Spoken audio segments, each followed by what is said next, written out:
Subscribe to my channel for more videos and press the bell icon for latest updates. बिस्मिल्लाहिर्रहमानिर्रहीम। Dear student, आज हमने plant hormones के जो दो remaining hormones हैं उनको हम डिस्कस करेंगे, एब्सिसिक एसिड और इथीन। और दोनों ये ग्रोथ इनहिबिटर्स के अंडर आते हैं कि इन्होंने ग्रोथ को आप कह सकते हैं रोकना होता है। तो एब्सिसिक एसिड बेसिकली इसके नाम से जाहिर है ये एब्सिशन करवाता है कि प्लांट के मुख्तलिफ स्ट्रक्चर को झड़ने के प्रोसेस को, लीव्स के झड़ने के प्रोसेस को, फ्रूट्स के झड़ने के प्रोसेस को ये प्रमोट करता है। तो बेसिकली प्लांट के अंदर जब भी कोई स्ट्रेस की कंडीशन आती है तो स्ट्रेस की कंडीशन के अंदर प्लांट अपने आप को मैनेज करने के लिए कुछ देर के लिए ग्रोथ को रोक देता है।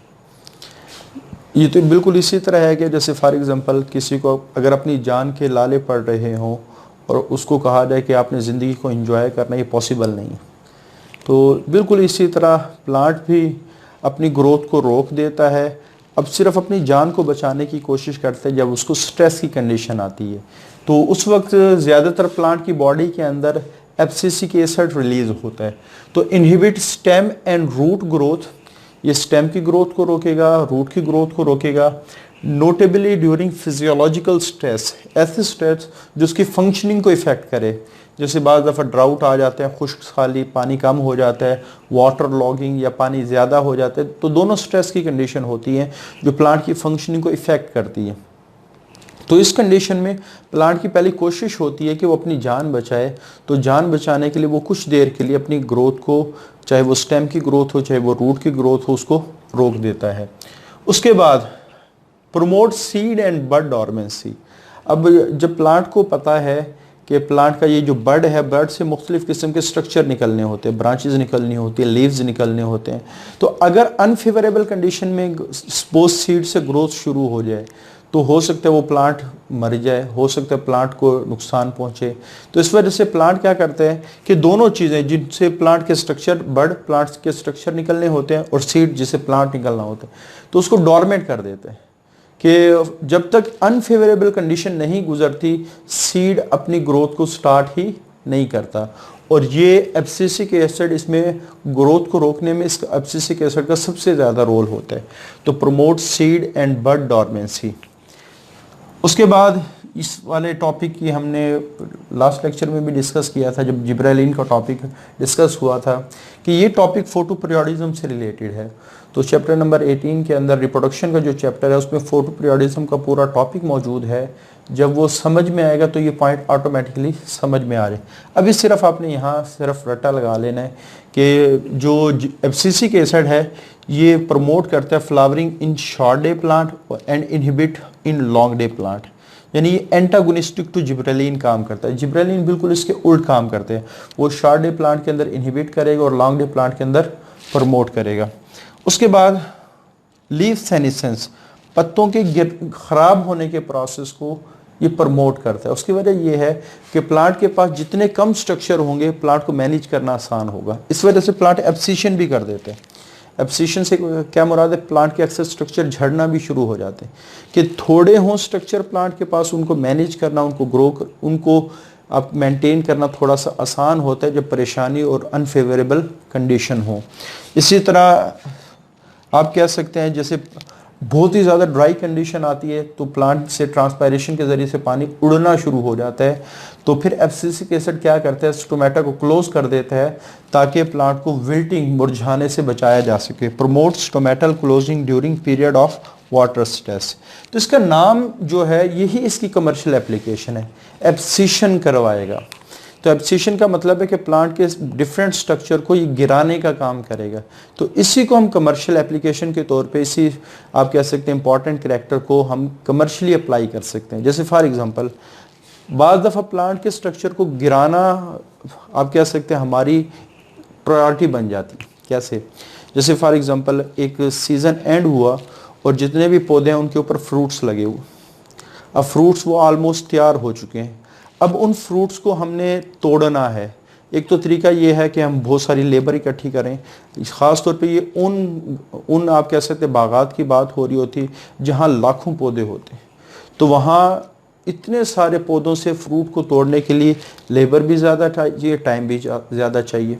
तो आजकल एक नई टेक्निक आ गई है कि प्लांट के ऊपर एब्सिसिक एसिड का स्प्रे किया जाता है, तो वो जो जितने भी फ्रूट्स हैं, क्योंकि जब फ्रूट पक जाता है या तैयार हो जाता है उसका बॉन्ड आप कह सकते हैं प्लांट के साथ कमज़ोर हो जाता है। अक्सर आपने देखा होगा जब किसी बाग से गुजरे तो अक्सर जो ज़्यादा पके हुए फल हैं वो नीचे गिरे पड़े होते हैं। तो इसी तरह आप कह सकते हैं डाइल्यूटेड एब्सिसिक एसिड का स्प्रे किया जाता है तो वो ऑटोमेटिकली सारे जो फ्रूट्स हैं वो नीचे गिरना शुरू हो जाते हैं, तो जो टाइम है तोड़ने का वो सारा बच जाता है। तो ये ही इसकी कमर्शियल एप्लीकेशन है कि abscisic acid can be spread on trees, इसको दरख्तों पे स्प्रे किया जाता है ताकि फ्रूट ड्रॉप के प्रोसेस को मेंटेन किया जा सके। This removes the need of picking, इसका फ़ायदा क्या होगा कि जो पिकिंग तोड़ने की जो ज़रूरत थी कि फ्रूट को तोड़ा जाए वो सारी ख़त्म हो जाती है फॉर लार्जर टाइम स्पेंड, तोड़ने में बहुत ज़्यादा टाइम लग जाएगा। तो यहाँ बचत टाइम की भी होगी, लेबर की भी होगी। उसके बाद ईथीन, अच्छा ये ग्रोथ इनिबिटर है लेकिन इसका थोड़ा सा मिला जुला रिस्पॉन्स है, लेकिन इसको हम ग्रोथ इनिबिटर की कैटेगरी में ही ऐड करते हैं क्योंकि स्ट्रेस कंडीशन में इसकी रिलीज़ होती है और देखने में ये आया कि ये स्टेम को और रूट को इनहिबिट कर रहा होता है, इस वजह से इसको इनहिबिटर कहा जाता है। तो inhibit stem growth during physiological stress, कि जब भी फंक्शनिंग के एतबार से कोई प्रॉब्लम आएगा तो ये ग्रोथ को इनहिबिट कर देगा और उसके बाद रूट ग्रोथ को भी इनहिबिट करेगा। यहाँ अगर आप देखें बड डॉर्मेंसी को ये तोड़ रहा है, यानी बड की ग्रोथ को ये स्टार्ट करवा रहा है। तो ये आप लोगों ने थोड़ा सा इसको अच्छी तरह जहन में रखना है क्योंकि कुछ फंक्शन इसके आपको ऐसे लगेगा जैसे ग्रोथ को प्रमोट कर रहा है, लेकिन इन दो बड़े इफेक्ट्स की वजह से इसको ग्रोथ इनहिबिटर की कैटेगरी में रखा गया है। उसके बाद जो पाइनएप्पल प्लांट है, ये पाइनएप्पल प्लांट है उसके अंदर ये फ्लावरिंग को प्रमोट करेगा, यानी आप कह सकते हैं पाइनएप्पल का जो फ्रूट है वो इथीन की वजह से ज़्यादा लगता है क्योंकि फ्लावर में ओवरी होती है, ओवरी से फ्रूट बनते हैं। इसी तरह जो सबसे इम्पॉर्टेंट इसकी कमर्शियली इम्पॉर्टेंस वो राइपनिंग ऑफ फ्रूट भी है। अक्सर आपने सुना होगा कि जो आम वगैरह पकाए जाते हैं या जो खट्टे फल होते हैं उनको जब पकाने का बात आती है तो हम इथीन इस्तेमाल करते हैं, ये तो अक्सर मार्केट में भी अवेलेबल होती है। तो प्रमोट राइपनिंग ऑफ फ्रूट, तो ये दो चीज़ें इसकी कमर्शियल इम्पॉर्टेंस में भी इस्तेमाल होती हैं। जैसे फॉर एग्जांपल ये प्रोमोट फ्लावरिंग करेगा पाइनएप्पल के अंदर, प्रोमोट राइपनिंग करेगा टोमेटोज़ को भी इसके ज़रिए से पकाया जाता है, और सिट्रस फ्रूट जो खट्टे फल होते हैं जैसे आम शुरू में खट्टा होता है फिर उसको पका के मीठा किया जाता है, तो सिट्रस फ्रूट जो खट्टे फल होते हैं उनको पकाने की। इथीफोन, ये बड़ा ही इंपॉर्टेंट शॉर्ट क्वेश्चन है, बड़ा VIP शॉर्ट क्वेश्चन है। तो इथीफोन बेसिकली एक ऐसा केमिकल है जो मार्केट में इजीली अवेलेबल होता है।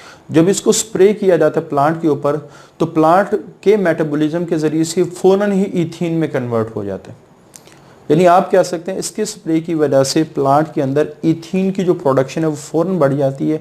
और इथीन की प्रोडक्शन बाज़ प्लांट के लिए ज़रूरी भी है। उसकी वजह यह है कि जैसे फॉर एग्जांपल रबड़ प्लांट है, तो रबड़ प्लांट में से अक्सर देखने में आया कि रबड़ प्लांट से जो मटेरियल इकट्ठा होता है पहले रबड़ प्लांट को ना ऐसे कट लगाए जाते हैं और फिर इन कट से आप कह सकते हैं इसका शीरा निकलना शुरू हो जाते हैं, इसका फ्लूइड निकलना, इसका सैप निकलना शुरू हो जाते हैं। ठीक है, अब ये जो शीरा निकलता है इसको लैटिक्स कहा जाता है, इसको क्या कहा जाता है? लैटिक्स कहा जाता है। तो ये देखने में आया है कि जितना ज़्यादा इथाइलिन इसमें प्रोड्यूस होता फ्लो ऑफ लैटिक्स उतना ही बढ़ जाता है। इस लैटिक्स को चेंज करके बाद दफ़ा केमिकली इसको फिर मॉडिफाई करके डिफरेंट कंपाउंड बनाए जा सकते हैं, जैसे रबड़ तैयार की जाती है। तो जब इथीफोन का इस पर स्प्रे किया जाता है तो इथीफोन अंदर जाके इथीन में कन्वर्ट होती है, तो इथीन ज़्यादा होगी, फ्लो तेज़ होगा, तो जो कलेक्शन हफ्ते में होनी है हो सकता है वो कलेक्शन एक दिन में हो जाए। तो एथीफोन, ये बहुत इंपॉर्टेंट शॉर्ट क्वेश्चन है। कमर्शियल कंपाउंड है एथीफोन जिसको रबड़ प्लांट के ऊपर अप्लाई किया जाता है ताकि इथीन की जो रिलीज़ है उसको बढ़ाया जा सके, और जितनी ज़्यादा इथीन प्रोड्यूस होगी तो ये फ्लो ऑफ लैटिक्स को बढ़ा देगी, जो कलेक्शन का प्रोसेस है वो बहुत ही आसान हो जाएगा। तो लास्ट लेक्चर में भी हमने डिस्कस किया था प्लांट हार्मोन में से अक्सर यूजली लॉन्ग क्वेश्चन और जो शॉर्ट क्वेश्चन वो इस अंदाज में बनते हैं। जैसे फॉर एग्जांपल एक लॉन्ग क्वेश्चन आ जाता है कि right A note on growth inhibitors, तो ये दोनों हार्मोन्स आप लोग लिखेंगे। शॉर्ट क्वेश्चन में ज़्यादा इंपॉर्टेंट चीज़ें हैं वो इनकी कमर्शियल एप्लीकेशन है। तो प्लांट हार्मोन्स का टॉपिक एंड हुआ। आगे फिर हम नर्वस कोऑर्डिनेशन को स्टार्ट करेंगे, बहुत ही इंपॉर्टेंट आप कह सकते हैं सेगमेंट है इस चैप्टर का। इंशाल्लाह अगले लेक्चर में उसको डिस्कस किया जाएगा। अब के लिए इतना ही, अल्लाह हाफिज़। Subscribe to my channel for more videos and press the bell icon for latest updates.